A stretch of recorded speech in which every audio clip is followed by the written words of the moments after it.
We wanted to know about it because we only discovered it in 1997, and it was discovered because a Navajo Indian was running marathons, and he got a very fast pneumonia. In other words, within a day of when he caught it, he was seriously incapacitated with pneumonia. By the third day, he was on a respirator, and by the fourth day, he was dead. So it's a very rapid onset pneumonia. And they had no idea at the time where he got it. And so epidemiology began trying to find out, trace the source of the disease. And they began looking for etiology. Etiology is the causative agent. And so they asked everybody around him, and they started looking for people that had a similar rapid onset pneumonia. Remember, lots of times people have these unusual illnesses, and they die, and nobody says anything. They just go, well, we did all we could do. And nobody does any research to find out. So they discovered that, 31 people had died of a similar syndrome in the last year in the southwestern United States. So, of course, the panic began, and they started wondering what was going on. And so they start interviewing everybody, and one of the CDC researchers went to the wise men or the elders of the tribe, the Navajo, and asked them, had they ever heard of this disease before, and did they have a history of it? And the Navajo don't write down their history. They're told in little stories from one generation to the other. So the elders told him about this disease. And they said this disease had been seen by the Navajo for 5,000 years. And they said it's caused by bad wives. It's always the woman. Have you ever noticed? It's always the one, the little ho-ho. Yeah. All right. This is a bad wife, and here's the story that they tell. The Great Spirit punishes bad wives by sending the deer mouse to take their firstborn. That was the story. Now, it goes back to this. The deer mouse, when it urinates and defecates, the virus comes out in that. And if you look at the normal way that the Navajo live, they live in huts with a dirt floor. And so in the wintertime, it gets quite cold in the desert. And so they eat inside. And when they're eating inside, crumbs and stuff fall from the table onto the dirt floor. If the wife doesn't keep them all swept up and out, mice come in to eat the leftovers and things that fall to the floor. And when they do, at night usually, or when people aren't there, animals pee and poo everywhere. And so when she comes in and sweeps up the area where the mouse has urinated, it puts into the air dust and virus particles, and susceptible individuals will breathe that in. And who's most susceptible? The very old and the very young. So that's how. But we didn't learn that. We just had a hint. It wasn't really the bad wife. It's the fact that the mouse is urinating in the dust, and by sweeping it or stirring it up, you can put it into the air and the susceptible get it. Now, how does it cause disease? Believe it or not, the virus doesn't do things to people. When you breathe it in, it goes into the capillary cells lining the capillaries. The cells lining the capillaries are infected with the virus. And the virus replicates happily in them without a problem. The problem is that in your bloodstream are killer T cells. And they see a virus-infected host cell, human cell, and they actually grab it and shoot a poison in it called perforin that explodes the capillary cell, capillary lining cell. That causes tissue fluid and lymph fluid to leak into the alveoli, filling the lungs with fluid. So your own immune system is what kills you, not the virus. The virus just infects a capillary cell and reproduces there without killing it. But our body detects it's infected and destroys the cell, which is the barrier between the bloodstream and the lymph and the air sac, and it fills with fluid. So it can kill you in 4 days. It's an atypical pneumonia. And why do we talk about it? Because if you go to the hospital, if you sweep your garage or a cabin, or maybe you have a little greenhouse or a shed, and you're cleaning it out and you breathe dust that a deer mouse carrying the virus, which they all do, has urinated or defecated on, it will infect the lining of the alveoli. And if it does, by nightfall, you will have trouble breathing. And they will rush you to the hospital. But in the hospital, other than putting you on a respirator, they'll start treating you as if it's viral pneumonia or if it's a bacterial pneumonia with antibiotics. They will not give you steroids to cut off your immune system. And that's the problem. They will treat it like another pneumonia that they don't know the cause of yet, but they assume it's either bacterial or viral, and that does nothing for you. You have to give them steroids to cut off their immune system to keep this from continuing. But by the time they figure out it's Southwestern Pulmonary Syndrome, you're dead. It only takes 4 days. So if you just need to be aware that if someone gets a rapid onset pneumonia, and if they've been associated with cleaning up a garage or something where dust by mouse could be breathed in, tell the people in the emergency room that it could be hantavirus, Southwestern hantavirus syndrome, because they're going to diddle around, and until they get an exact cause, they're going to treat it as if it's normal viral or bacterial pneumonia. And by the time they figure out it isn't, the person's going to be dead. So anyway, that's how it happens. Now, you're going to be asked on one of the questions, where is Southwestern Pulmonary Syndrome common? And it's the southwestern United States, southern Canada, and northern Mexico. Now, down in Argentina, there is one carried by a bush rat, a larger, not a mouse, but a rat, that gets in cornfields and wheat fields. And this hantavirus is passed person to person. The one we have, you can only get from breathing the dust that a mouse has urinated on. So if she gets it and she sneezes in her face, she's not going to get it. If she nurses her, she's not going to get it. But the one in Argentina is person to person. So the doctors and nurses that treat the people that have it also get it and die. So we definitely don't want the one in Argentina to spread. And the first time it showed up, it killed 5 farm workers and 7 nurses and 3 doctors. Oh, and 2 doctors' wives. So, and then it disappeared. So we don't know the exact kind of rat that carries it. We know that all these hantaviruses are carried by rodents. So that's why we have this pathological fear of rats and mice, because they do carry so many diseases. Remember, the Black Death was carried, the bubonic plague was carried by fleas on rats and mice. Easily cured with antibiotics, but still it killed what? Something like 30 million people in the Middle Ages. So anyway, this particular hantavirus pulmonary syndrome has changed history. Remember, if the wrong people die, history's changed. And so when it came to the inheritance of the throne of England, Prince Henry Tudor, a Catholic, was supposed to inherit the throne. But he died of hantavirus pulmonary syndrome, and Henry VIII became king. And Henry VIII wasn't given his divorces by the Catholic Church, so he established the Protestant Church in England, and England went from being a Catholic country to a Protestant country, and so much of history was changed by that. So just by getting this one disease, an important person could change history.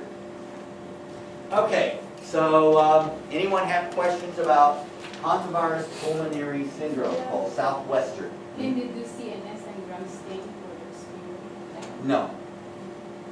because it's a virus cause, and there's nothing in the sputum. Okay, so the next. What is the difference between zoonosis and emerging viruses? Oh, emerging viruses can be any kind of virus that is new to us. In other words, an emerging virus is a virus that's been there for thousands of years, but we didn't live there yet, or we haven't changed conditions, so it spread. We didn't notice it was around because not enough people got it. Like HIV is an emerging virus. Jumped into man several times and puttered around, but not many people got it until we had blood transfusions and lots of sex and that sort of thing. It was a zoonosis because it was originally a disease of chimpanzees, and people cleaning chimpanzees that they kill for food got it into their bloodstream. So a zoonosis is when it jumps from a host it evolved in over hundreds of thousands of years that have reached a balance into a new species where it's deadly and wipes them out. And an emerging virus is a virus that we have never seen before because not enough people got it. So this one is southwestern hantavirus pulmonary syndrome is an emerging virus. It's been here 5,000 years.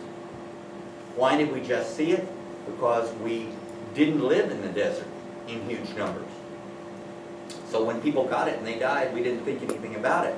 When we watered the desert and brought, several million people to San Bernardino, and we started watering lawns and producing more seeds, we get more people in contact with more mice, and the mice population goes crazy, because there's lots more food because we're bringing in water to where it was once a desert. So then we have more people come in contact with more mice, and we get the disease. Suddenly we see the disease. So that's a societal and environmental change that causes a virus that's been there forever from suddenly being seen.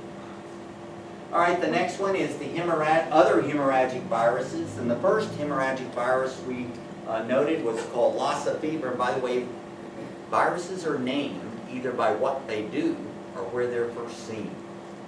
So this one was first seen in Lassa, Nigeria. And it was in a Methodist hospital, United Methodist Church. Many churches and philanthropic organizations back in the 60s and 70s thought that, it's terrible that in poor countries in the world there is no medical care. And so they set up hospitals and clinics all over Asia and Africa and South America in very poor areas where people didn't have access to health care. The problem is they didn't give them adequate supplies. They didn't have electricity to run an autoclave and sterilization. They didn't have rubber gloves for the nurses. And so they actually lots of times did more harm than good, because when you introduce giving people injections, their prenatal vitamins by injection, by needles that you reuse all day long, you can spread a disease. Or you transfuse blood that you don't even know what that blood has got in it. And so in this case, all the nurses in the hospital died. And they died because a lady came in with Lassa fever that was pregnant. And Lassa fever, you get a very high fever, your airways constrict a lot, and basically what they do is they just nurse you through the high fever and hope that you live, and it doesn't constrict your airways enough that you suffocate. And so the nurses were treating her, but they didn't have enough rubber gloves. So all they did was wash their hands between patients, and one of them had been tending her roses and had rose thorns, cuts in her hand, and she was cleaning up the sputum from the sneezing and so forth from this virus, and she got infected, and all the people that tended the nurse got infected because they didn't use the incomplete universal precautions. They didn't have enough rubber gloves. So it started by being brought in by a lady that had it from the outside, who they reused needles on. Then, when she was sick, the people that got the needles that used on her got sick, and when they were treating the patients in the hospital, the nurses didn't have enough equipment to sterilize their needles and to wear rubber gloves, and so they got it, and so everybody in the hospital, except for a few, died. And so what we discovered was, how did people get it? And it's a very interesting one. It's carried by a bush rat, a big old rat. And this rat lives in the fields in Africa where they're growing the corn and the wheat and whatever. And at the end of harvest, after they picked all the corn, they have a harvest celebration and they burn the fields. And when they burn the fields, they just start a line of fire on the field, and the wind carries it across the field, and the kids, for fun, go and get sticks and wait at the other side for the rats to run out, and they beat them and kill them. Well, when animals die, guess what they do? They poo and they pee. And this virus is carried in the rat pee, in the rat poo. So the kids running around barefoot that are beating these rats, and the rats are dying and releasing their bladder and their fecal matter. The kids get it on their feet. Kids go home. Mama says, "Oh my God, you smell like hell." Mama gives them a big bath. The kids don't get sick. Mama dies. We don't know why it doesn't kill the children, but it does kill the adults. So this one's carried by a bush rat, again in the urine and defecation, and it's usually adults that die from it. We don't know why. So that was the next one. The next one we're going to talk about is Ebola. And Ebola has a bunch of strains, and they're named by when they first appeared. And by the way, Ebola is the worst hemorrhagic filoviruses, and it looks like that under the electron microscope. So anytime you're looking at any culture and you see that, run! This stuff will kill you so fast. It's extremely contagious, it's carried by contact, and it wipes out entire towns and villages and hospitals. Again, all by contact, because they weren't using, you know how I had to tell people, put on your smock, why aren't you wearing gloves, why aren't you wearing gloves, and all these things? One time is all it takes. So, how did so many people die of this?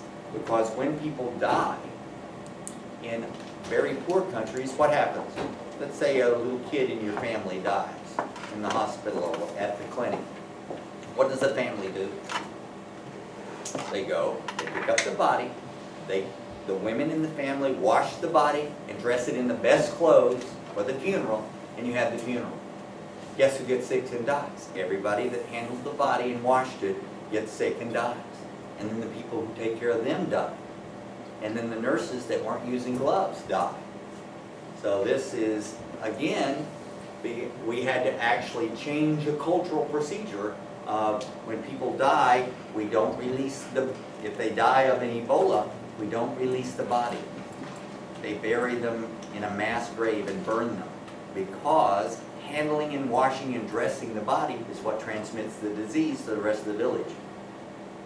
So anyway, it was first seen, this virus is a hemorrhagic fever. After about a week and a half, you will bleed out from every hole. You'll bleed through your eyes, your nose, your mouth, your ears, your hoo-hoo, your hee-hee, everything. You lose clotting factor. And the best book on it, oh my gosh, read this book. It is amazing.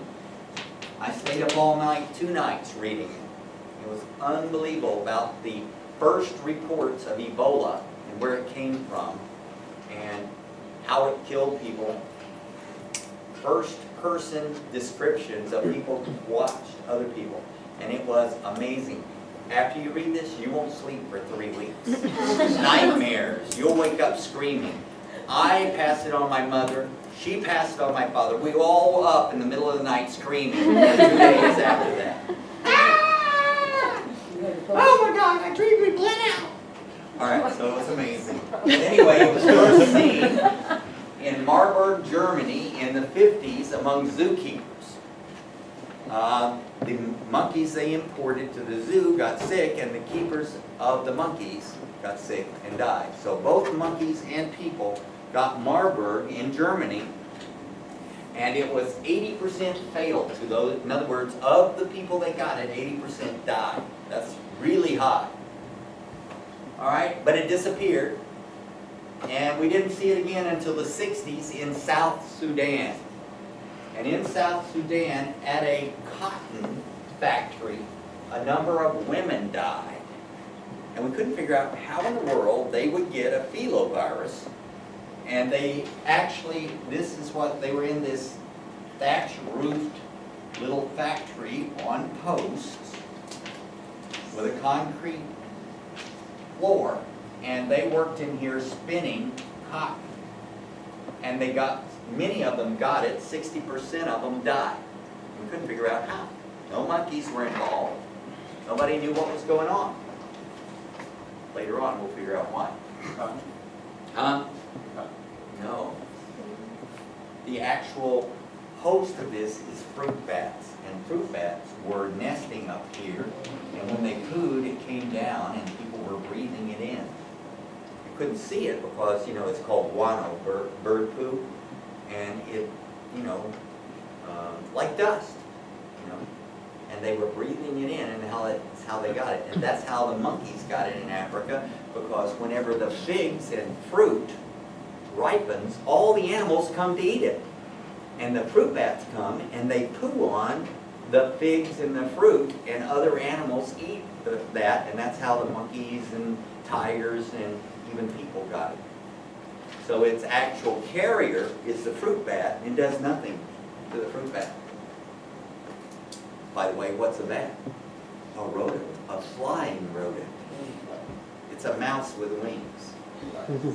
All right, so the next time we saw it was in northern Belgian Congo, Zaire, now called the Democratic Republic of the Congo. If you look at a map of Africa, there is this very bizarre shaped, huge country right in the middle, shaped like that. We'll learn that that is not the way it should be shaped, but because after World War II, the League of Nations, which was before the United Nations, divided up the world that wasn't civilized and gave it to the European powers to Christianize and civilize, which I think is hilarious. They divided up China, you know, the British area of China, the Portuguese area of China, the French area of China. They divided up India and Pakistan, you know, gave it to the English. And in Africa, the Portuguese got Mozambique and Angola, and the British got South Africa, and Namibia was given to Germany, and this was given to the Belgian Congo, and this is French West Africa, and this is Ethiopia was an independent country. It's been that way for a long time, but the English got this area, they got this area, they got this area. The Italians, they did such a great job. They got Somalia. The Portuguese got this, this, and this, and the French got that. Anyway, they drew borders based on what Europeans draw borders. How do we draw borders in Europe? Europe, rivers, mountains, and oceans. Does everybody that speaks French live on the north side of the St. Lawrence River? No, they live on both sides. Guess what? And so these countries' borders are drawn completely by geography, not by who lives there. Which means that Africa will forever be in civil war. Because, and if you look, right now in the Congo Republic, there are 5 civil wars going on. They will always be, because the tribal areas overlap in countries, and no one group is all in one country. So no one has a majority. And if you have a parliamentary form of government where each group, nation group, puts up a list of candidates, and you know, do all Armenians have the same point of view? No, so you're going to have at least 2 parties for every group. You're going to have 26 parties.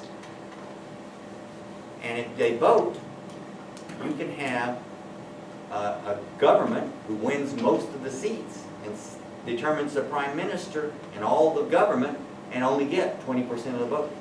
So that means 80% of the people voted against him. Yet they set up, this is what happens in Italy. Do you know how many governments Italy's had since World War II? 175. Because they have 26 political parties, and every time one pulls out, the government falls, they have to have elections again. So anyway, Zaire, in northern Zaire, if you look at what, and remember this country has changed names a whole bunch of times. It's, by the way, the richest country in the world. It has more copper, gold, diamonds, minerals than any other country in the world. It's the one that has, I don't remember what that one little mineral that's needed for cell phones, but it has that and everything else. But it is also one of the poorest because everybody's sucking the resources out of it. But anyway, right here along the Ebola River in northern Zaire, if you see the movie and the band played on, which is a history of AIDS in America,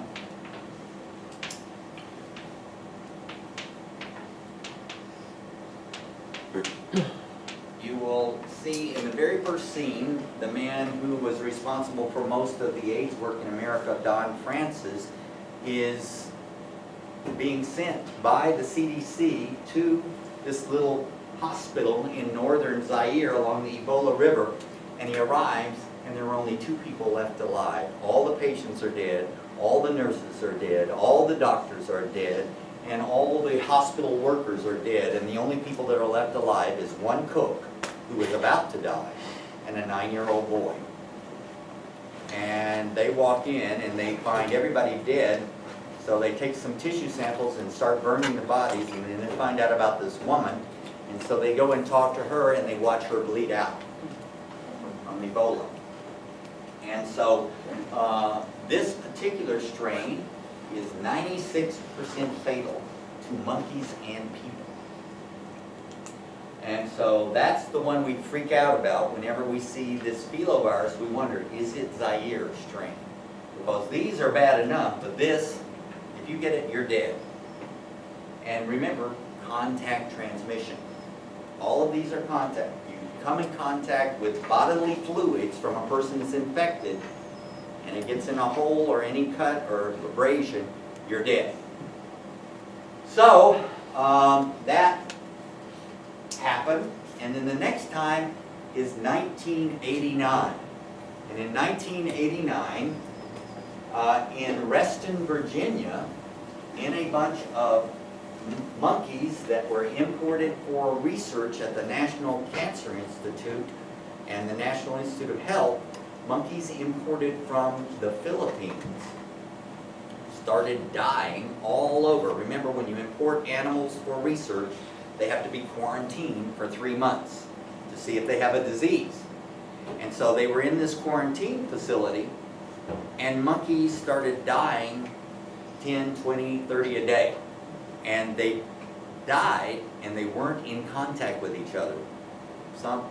This one died of the same disease, this one, but they never came in contact. So they couldn't figure out until they did some research, it was airborne. An airborne Ebola. And they freaked out, because what do you do if you have an airborne Ebola type virus? And so they called the CDC, and the CDC said, we can't do anything. We don't handle animals, only when the first person is infected. So people have to die before we get in there. We can give you advice, but we are not legally responsible. And this was before, September 11th, we discovered there is nobody responsible for a zoonotic disease in the United States at that time. So they called USAMRIID. USAMRIID is U.S. Army Rapid Defense Force for Biological Weaponry. And because they were the only people, and after all, you want somebody that you can order into a dangerous place. And these guys had nothing to protect them. They used paper coveralls and a respirator. And they were sent in to euthanize all the monkeys. Have you ever seen a wild monkey? They have these claws on all 4 on 2 arms and 2 legs, and they have a tail that will wrap around your neck, and they have fangs. And they were all in cages, and they were supposed to open the cage, capture them, and put them down. All while having latex gloves, paper coveralls, and a respirator. Wouldn't it be more sense to kill them in the cage first? Yeah, or gas the whole place. But they wanted to capture some of them alive. Anyway, they sent the guys in. Nobody died because this one is 0 fatal to humans, but almost 100% to monkeys. So, can you imagine if these 2 cross or hybridize? You get this one that's 96% fatal to humans, and this one that is airborne. You got a disaster. So this is why they set up, now the USDA has, and the U.S. Department of Agriculture now has a rapid response force that is in actual spacesuits that are protected for these kinds of outbreaks and so That forth. actually happened. Yeah, and it's in the book, The Hot Zone. Real interesting. Well, anyway, this disease Ebola, what about cures? The only people that have a treatment for it are the Russians. And the Americans use what we call passive immunotherapy.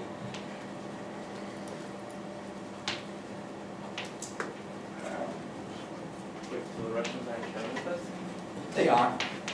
Okay. What we do is we take the 1 or 2% of people that have ever had it, and we buy their blood plasma. And then we give it to anyone that's exposed, because supposedly they made antibodies to it and it's in their plasma. So this is called passive immunotherapy, because you didn't make the antibodies, you stole them from somebody else that made them. It's like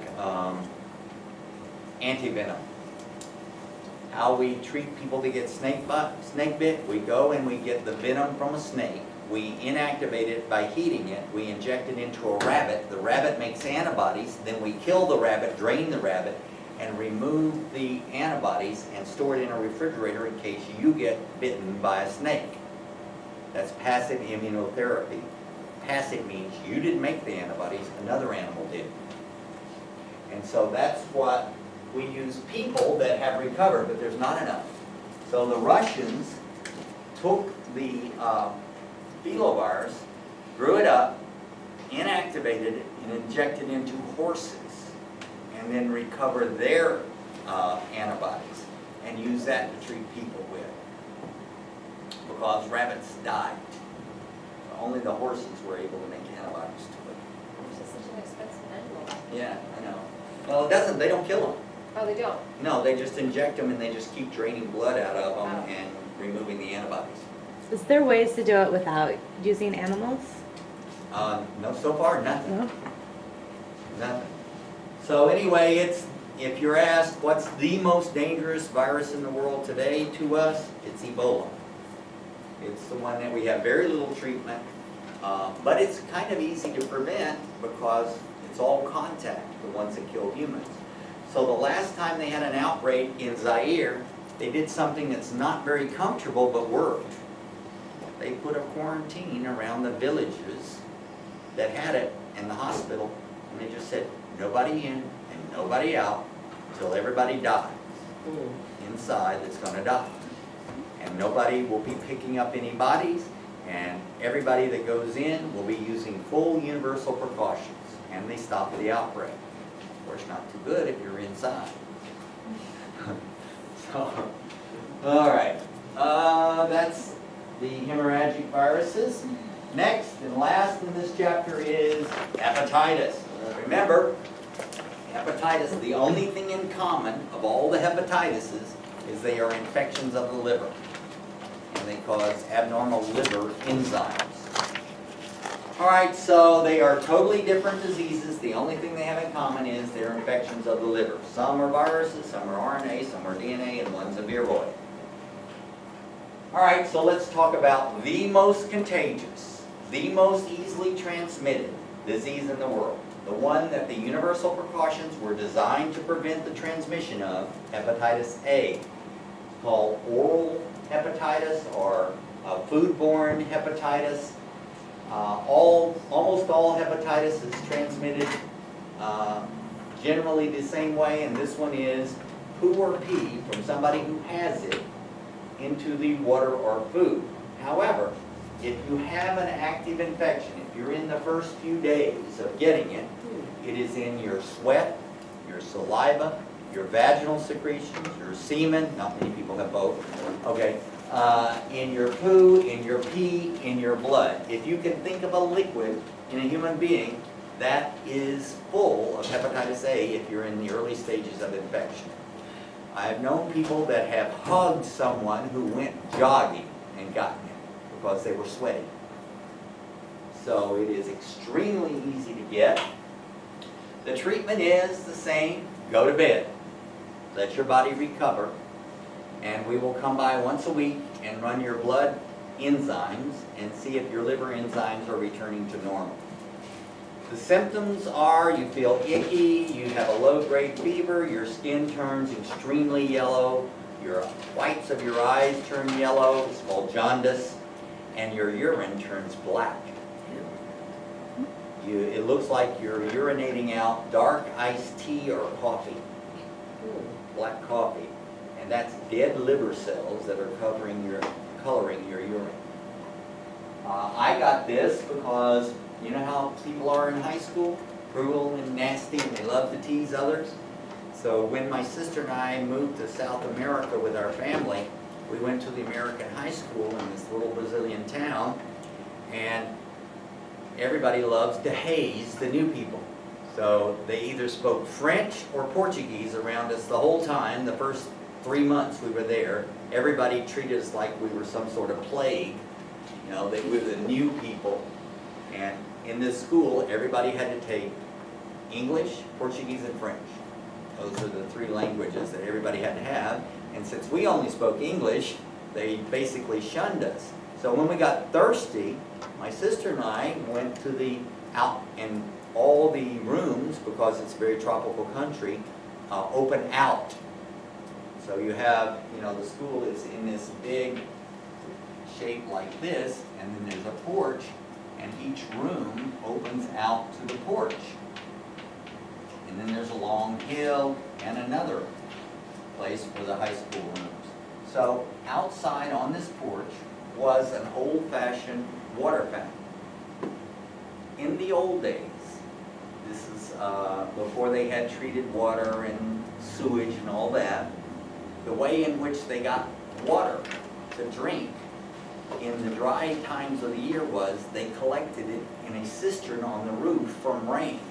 And so it ran down and fed from a cistern on the roof, which rats and stuff fell into, and dead birds that carried this. So my sister and I were thirsty, and instead of drinking down here at the filtered one that everybody knew about, we just went to one that was hanging on the wall there, and the water came out. It was kind of brown. We let it run a little bit. It was warm, but at least it was water, and it got clear, so we drank it.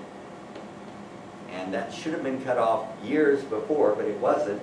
It's just everybody knew that it was bad water, and nobody drank it, but nobody told us. We both came down with hepatitis A, and urine turns black, skin turns yellow, and we were in bed for 3 weeks. And the only thing they can do when you're exposed is give you gamma globulin. Anyone ever heard of gamma globulin?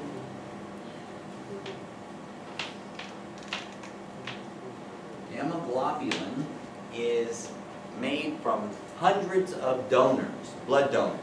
What they do is they take the serum from blood donors and they concentrate it so it's really thick, like Karo syrup. And they hope that somebody has had that disease and has antibodies in their blood serum.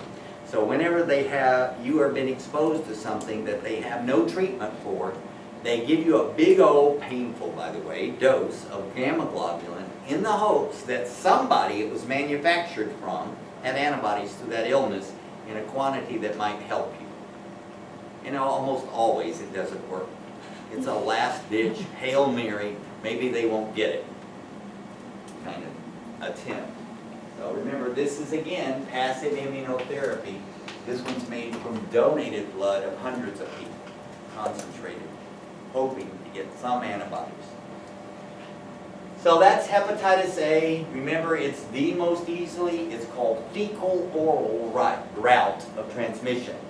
Means urine and feces or other things have gotten into the water or food, even though any bodily fluid can transmit it. Any questions about hepatitis A? What will I ask you? It is an RNA virus. It is the most contagious. It's the one that we designed the universal precautions to prevent. That's where they came from, because that's the most easily transmitted. And the first symptoms are jaundice, and there is no treatment. Yeah. So. Oh, there is a vaccine for it, and now most people get the vaccine, especially if you're a healthcare worker. So it says immunity after, that means you won't get it again? That's right. Okay. So if you get it, you're immune, but you can never donate blood because you might have particle of it in your blood. So if you've ever had any of the hepatitis, even if you got over them, you cannot donate blood ever, because there could be particles that could infect another person, Isn't even there though you don't have it. Isn't there a certain age though? Because I got it when I was 8, and I've been able to donate blood. They just asked me, how old were you? Really? Yeah, and I told them 8, and they're like, okay, well, if you were 10, then you won't be able to Wow. donate blood. 'Cause Never heard that. They always Never? deny me. Yeah? They always take We got blood. ugly problems. Ugly is transmitted. All right, the next one is hepatitis B, and this one's kind of twisted. It used to be a sexually transmitted disease in the United States. It is no longer. Did we talk about that before? Mm-hmm. Okay, and why is it no longer a sexually transmitted disease? Because the primary way in which it moves from person to person is no longer sex. Now it's by needle sticks or sharing needles or contaminated blood. So, hepatitis B, again, same general symptoms at the beginning. It's transmitted by blood-to-blood contact or by sexual transmission. And there's good news and bad news. Good news is there's a vaccine. It's not perfect, but there's a vaccine for both A and B, and you better get it. And all healthcare workers are required to get it, and most of the time they give it to you free where you work at. So if you haven't had it. Children now get it as a childhood vaccine. Why don't we want people to get the disease? The answer is because 40% of the people that get it get completely over it and are immune. That's okay. That's good. It doesn't usually kill. But here's the bad part. 10% of the people that get it get over it, but they are carriers for the rest of their life, and they have enough, even though they're well, they have enough in their semen or vaginal secretions to infect another person for the rest of their life. So they are what we call chronic carriers. Well, before there was AIDS, there was chat rooms for hepatitis B carriers on AOL, because the only person you could marry was either someone who had it and got completely over it, or some other carrier, because having sex with them would transmit it. Even though neither one of you had an active infection, you were a carrier. So that's bad. 10% of them are intermittent carriers. Intermittent carriers are not always shedding it. They only shed it when they're stressed. But when they're stressed out, they can infect another person even though they're well. And then the rest die. So that's not so good.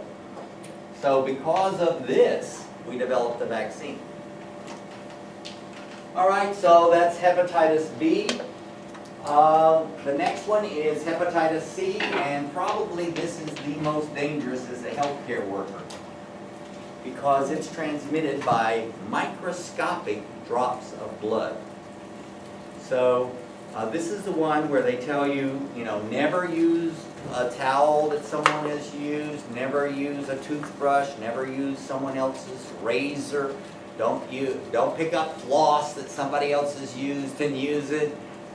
None of those things, because microscopic drops of blood. It can be transmitted sexually, because sometimes people during sex get a little rough or they're not quite ready and there's minute tissue tear involved, and microscopic drops of blood. It's not primarily transmitted by sex. It's primarily transmitted by needle sticks, sharing razors. By the way, anything that is a non-living transmitter of disease is called a fomite. My favorite final exam question is, what are fomites? And I have A biblical tribe in ancient Israel.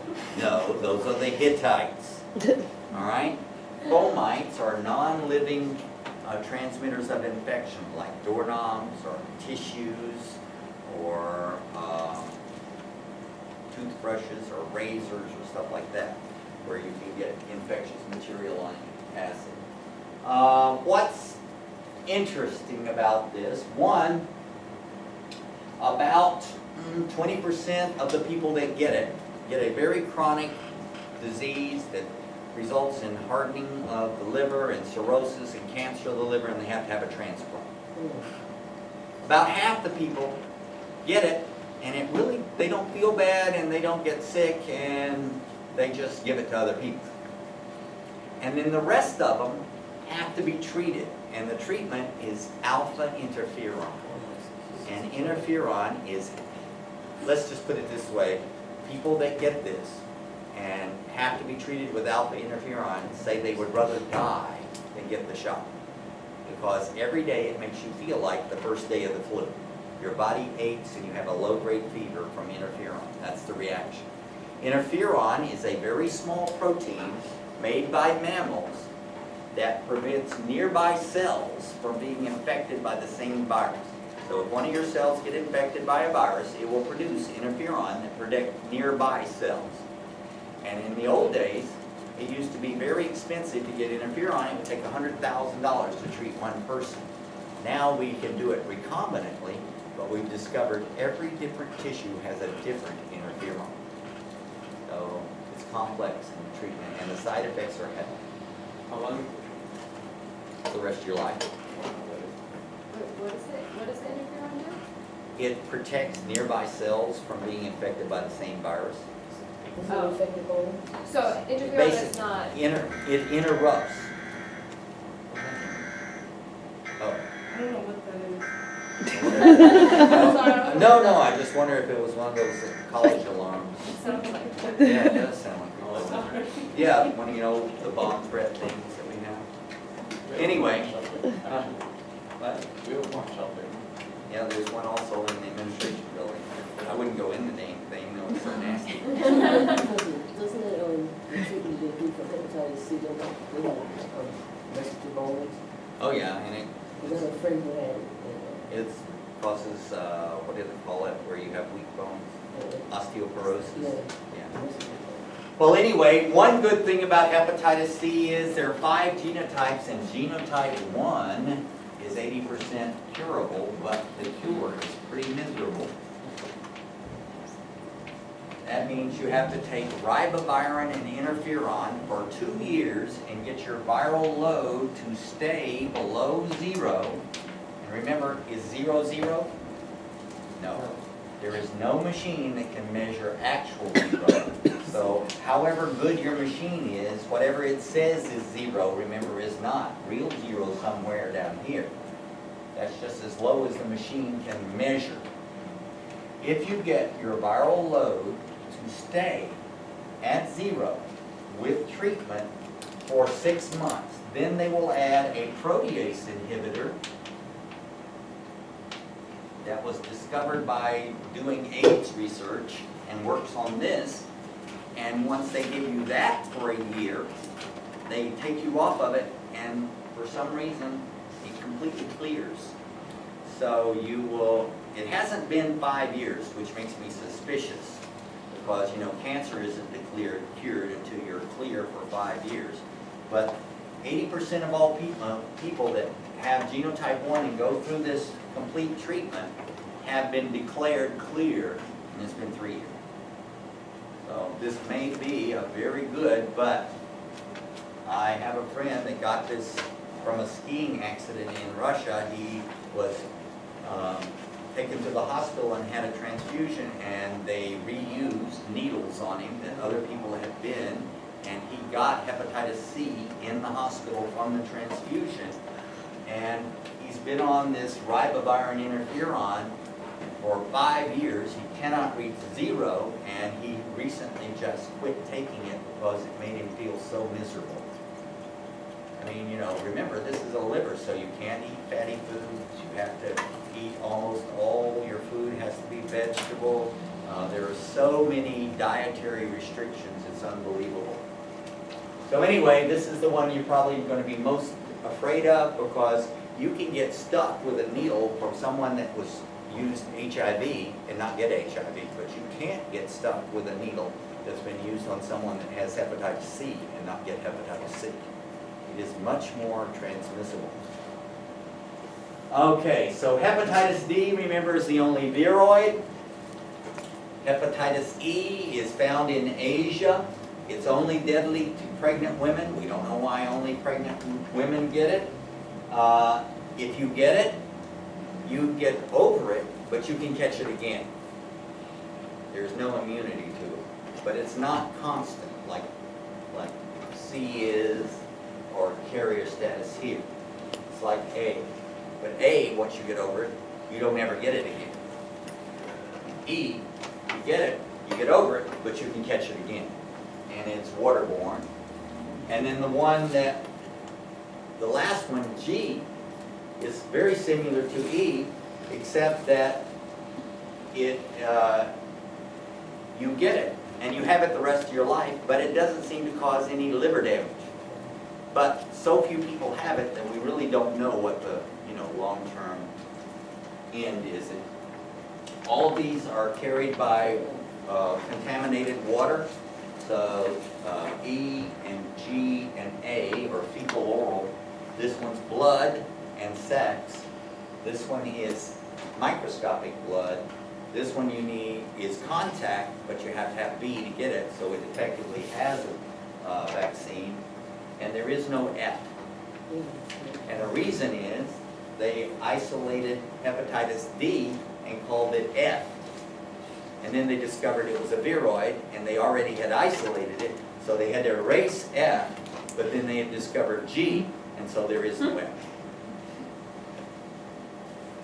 All right, so that is down to our last two topics, and our last two topics are influenza and interferon. And influenza comes in 3 varieties, A, B, and C. Don't worry about C, only pig farmers get it.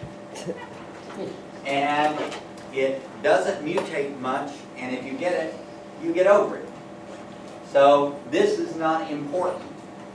It exists, and pig farmers have to suffer through it, because humans and pigs can get it, but you get it, you get over it, you can't get it again, and it doesn't mutate. So it's not a significant illness.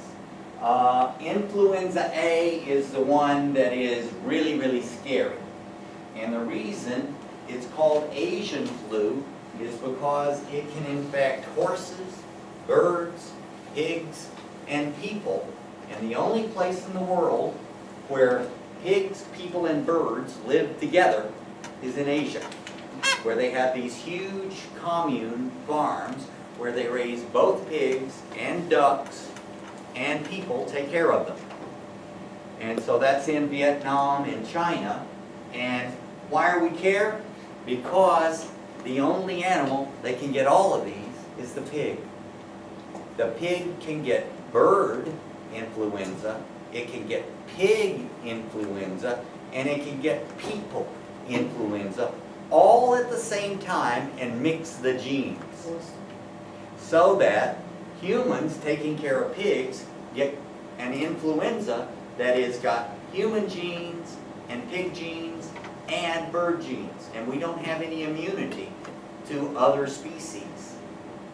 Now, pigs cannot get horses influenza, so it's not that big a deal.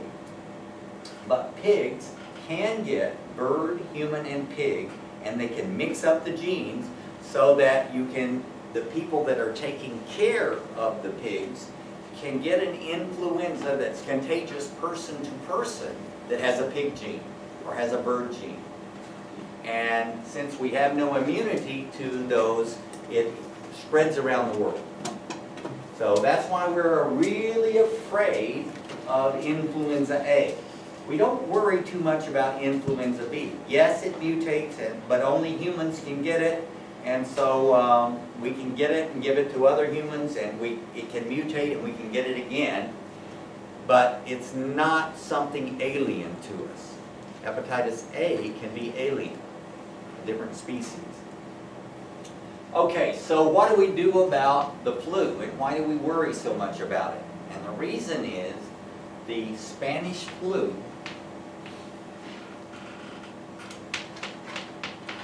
of 1918. A strain of flu that we had never seen before killed between 60 and 120 million people in 1 year. We know it kills 60 million because we counted them in Europe and the United States. But nobody counted how many people died in South America, Africa, and Asia. So if 60 million people died in the United States, Canada, and Europe, God only knows. Oh, you need to get in? Yeah.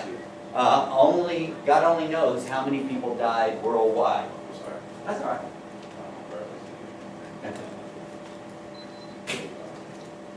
So, and what is unusual about this disease that we have never seen before is that people turn blue just before they die. And the reason is this virus has little spikes, and that's what allows it to attach to host cells. But every time it goes through just a few people, the spikes mutate. And if the spikes mutate, the vaccine is no good. And some of these spikes have receptors for red blood cells, and they cause red blood cells to explode. They're hemolytic to red blood cells. And that's the kind of influenza we're most afraid of, because this Spanish flu, what it did was it lysed red blood cells. And when blood isn't carrying oxygen, what color are they? Is it blue? So that's why they turn blue just before they die. And on January the 1st, 1918, the Philadelphia Inquirer headlines was, "Is this the end of time?" Because there were more people dying in Philadelphia than there were left to bury them.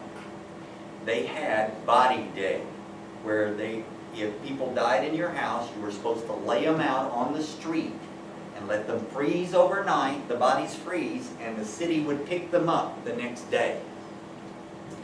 So in Philadelphia, which was the most infected city in the United States, more people died than were left to dig the holes to bury them. Everyone thought it was the end of time. And if you look at the population of the United States at that time, having 20 million people die in 1 year means that it was at least 2 out of every family.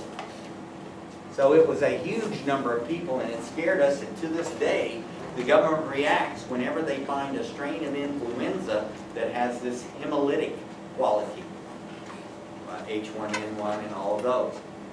At one time, we thought it was a gene from a parrot that caused this. Now, they're not so sure. And you'll never guess, they want to reconstitute the Spanish flu. But they want to put it together again to see what it looks like, because we didn't know virus existed in those days. So what they did was they went and dug up bodies in the permafrost in Norway and Sweden that had been buried in the 1918 epidemic. And heating it or stirring it up, you can put it into the air and the susceptible get it. Now, how does it cause disease? Believe it or not, the virus doesn't do things to people. When you breathe it in, it goes into the capillary cells lining the capillaries. The cells lining the capillaries are infected with the virus. And the virus replicates happily in them without a problem. The problem is that in your bloodstream are killer T cells. And they see a virus-infected host cell, human cell, and they actually grab it and shoot a poison in it called perforin that explodes the capillary cell, capillary lining cell. That causes tissue fluid and lymph fluid to leak into the alveoli, filling the lungs with fluid. So your own immune system is what kills you, not the virus. The virus just infects a capillary cell and reproduces there without killing it. But our body detects it's infected and destroys the cell, which is the barrier between the bloodstream and the lymph and the air sac, and it fills with fluid.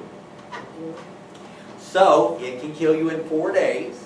It's an atypical pneumonia. And why do we talk about it? Because if you go to the hospital, if you sweep your garage or a cabin, or maybe you have a little greenhouse or a shed, and you're cleaning it out and you breathe dust that a deer mouse carrying the virus, which they all do, has urinated or defecated on, it will infect the lining of the alveoli. And if it does, by nightfall, you will have trouble breathing. And they will rush you to the hospital. We wanted to know about it because we only discovered it in 1997. And it was discovered because a Navajo Indian was running marathons, and he got a very fast pneumonia. In other words, within a day of when he caught it, he was seriously incapacitated with pneumonia. By the 3rd day, he was on a respirator, and by the 4th day, he was dead. So it's a very rapid onset pneumonia. And they had no idea at the time where he got it. And so epidemiology began trying to find out, trace the source of the disease, and they began looking for etiology. Etiology is the causative agent. And so they asked everybody around him, and they started looking for people that had a similar rapid onset pneumonia.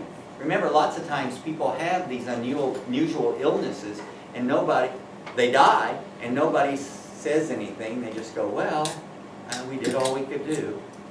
And nobody does any research to find out. So they discovered that, 31 people had died of a similar syndrome in the last year in the southwestern United States. So, of course, the panic began, and they started wondering what was going on. And so they start interviewing everybody, and one of the CDC researchers went to the wise men or the elders of the tribe, the Navajo, and asked them, had they ever heard of this disease before, and did they have a history of it? And the Navajo don't write down their history. They're told in little stories from one generation to the other. So the elders told him about this disease. And they said this disease had been seen by the Navajo for 5,000 years. And they said it's caused by bad wives. It's always the woman. Have you ever noticed? It's always the one, the little ho-ho. Yeah. All right. This is a bad wife. And here's the story that they tell. The Great Spirit punishes bad wives by sending the deer mouse to take their firstborn. That was the story. Now, it goes back to this.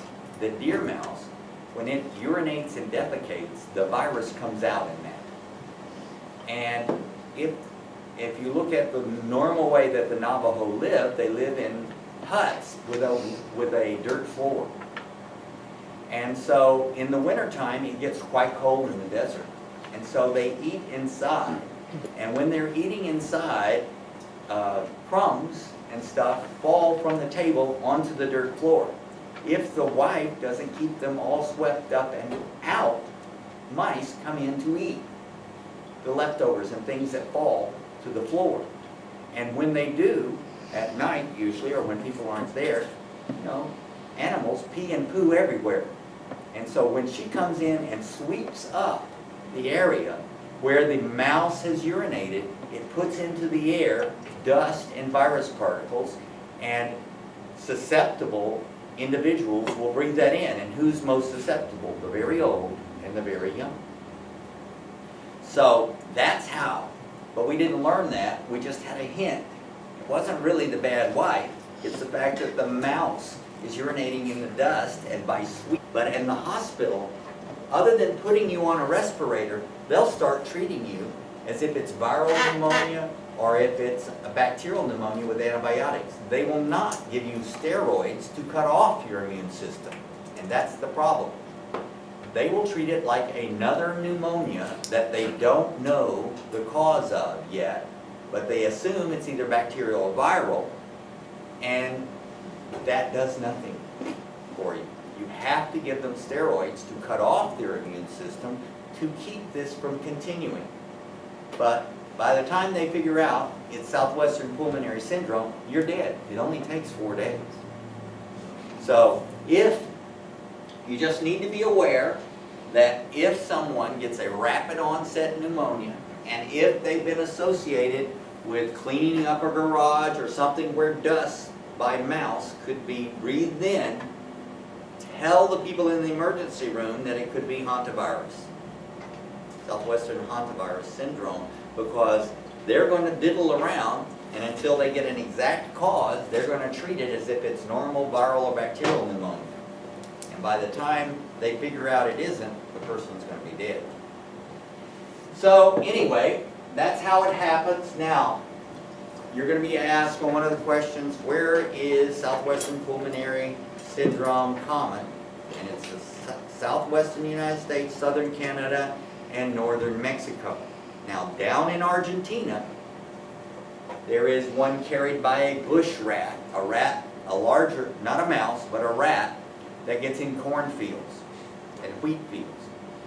And this hantavirus is passed person to person. The one we have, you can only get from breathing the dust that a mouse has urinated on. So if she gets it and she sneezes in her face, she's not going to get it. If she nurses her, she's not going to get it. But the one in Argentina is person to person.